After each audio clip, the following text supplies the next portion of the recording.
اللہ کے محبوب علیہ السلام سے پوچھا گیا کہ سب سے اچھا ایمان کس کا ہے؟ فرمایا سب سے اچھا اور کامل ایمان اس کا ہے جس کے اخلاق اچھے ہیں، جو بات اچھی کرتا ہے، جو لوگوں کے برائیوں کی ٹو میں نہیں رہتا، جو لوگوں کو اذیت نہیں پہنچاتا، جس کی طبع میں حیا ہے، جس کی طبیعت میں وفا ہے، جس کے انداز کے اندر محبت ہے، مروت ہے، بھائی چارہ ہے، حسن سلوک ہے، رواداری ہے۔ ان چیزوں سے مل کے اخلاق بنتا ہے، اچھی عادتوں سے اخلاق بنتا ہے، رویوں سے اخلاق بنتا ہے، لوگوں کے بارے میں اچھا سوچنے سے اخلاق بنتا ہے۔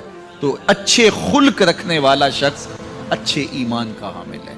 بہتر ایمان اس کا ہے جس کے خلق اچھے ہیں، جس کا کردار اچھا ہے، اور جس کا کردار اچھا نہیں ہے تو سنیے اللہ کے محبوب نے ارشاد فرمایا، فحش مزاجی اور فحش گوئی، بیہودہ بولنا اور بیہودہ طرز زندگی اختیار کرنا، فرمایا یہ دونوں چیزیں اسلام سے نہیں ہیں، ان کا اسلام سے کوئی تعلق نہیں۔ اسلام تو لطیف دین ہے، اسلام تو خوبصورت دین ہے، اسلام تو دین محبت ہے۔ فرمایا تم میں سے سب سے اچھا اسلام اس کا ہے جس کے خلق اچھے ہیں۔ اور اللہ کے محبوب نے فرمایا بُعِثْتُ لِأُتَمِّمَ مَكَارِمَ الْأَخْلَاقِ، میں اس لیے بھیجا گیا ہوں کہ میں اخلاقیات کی قدروں کو بلند کر دوں، اخلاقیات کی قدروں کو اونچا کرنے کے لیے، ان کی تکمیل کے لیے میں بھیجا گیا۔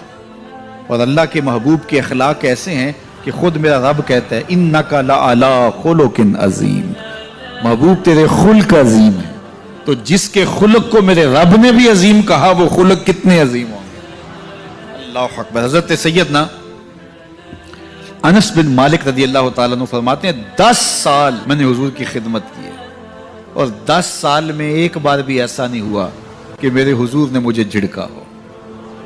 کیا محبت تھی، کیا پیار تھا، کیا خلق تھا۔ خلق اودے نے مولئی دنیا، خلق اودے نے مولئی دنیا، کوئی ورلائی جان بچاوے، آزم ایڈا سونا ماہی سانو کدرے نظر نہ۔ کچھ ان کے خلق نے، کچھ ان کے کردار نے کر لی مسخر ساری دنیا شہ ابرار نے۔ تو اچھے اخلاق کا حامل جب بندہ ہوگا اس کا ایمان کامل ہوگا، اور اس کا ایمان اچھا ہوگا تو نامہ اعمال میں جو عمل ڈالے جائیں گے، جو ترازو پہ میزان پر جو عمل ڈالے جائیں گے، سب سے وزنی عمل نماز نہیں ہوگا، روزہ نہیں ہوگا۔ سب سے وزنی عمل کون ہوگا؟ جو پلڑے کو جھکا دے گا، وہ حسن خلق ہے۔ تو لوگوں سے اخلاق اچھے رکھیں، لوگوں سے رویے خوبصورت رکھیں، بات کرنے میں سلیقہ سیکھیں، گفتگو کا طریقہ سیکھیں، لوگوں کے معاملات کے اندر، نجی زندگی کے اندر جھانکنے کی کوشش نہ کیجیے، اور لوگوں کے بارے میں حسن ظن رکھیے، ان کی بہتری کا سوچیے، اور ان کے لیے خیر کے ماحول کو فراہم کیجیے، ان کے لیے آسانیاں پیدا کیجیے، اور ان کو جو ہے وہ آپ اچھائی کی طرف بلائیے۔ میرے بزرگ فرمایا کرتے تھے جس سے دوستی ہو تو اس کا بھلا سوچنا چاہیے، اور کسی کا بھلا سوچنا یہ ہے کہ اس کی دنیا بھی اچھی ہو، بالخصوص اس کی آخرت اچھی ہو جائے، تو اس کو دین کی طرف لایا جائے، اس کو اچھائی کی طرف لایا جائے تاکہ اس کی آخرت برباد نہ ہو۔ یہ کسی کا بھلا سوچنا ہے۔ تو اچھے اخلاق کا حامل شخص ہی ایک اچھا مسلمان ہوتا ہے۔ صوم و صلات سے کوئی شخص نہیں پہچانا جاتا، یہ تو اس کا ذاتی معاملہ ہے۔ کسی شخص کی پہچان اس کے اخلاق سے ہے۔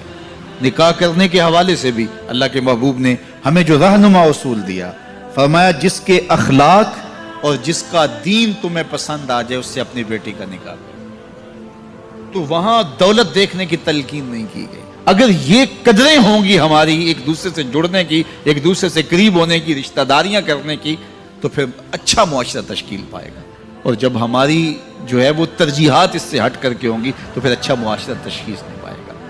آج اس سے تعلق جوڑا جاتا ہے جس کے پاس دولت کی کثرت ہو یا کوئی صاحب اقتدار ہو، تو لوگ اس سے تعلق رکھتے ہیں، چاہے اس کے اخلاق کتنے ہی برے کیوں نہ ہو، اس کے رویے کتنے ہی تلخ کیوں نہ ہو۔ جو اچھے خلق کا حامل ہے اس کی قربت اختیار کرو، تمہیں زندگی اور آخرت کا نور نصیب ہوگا۔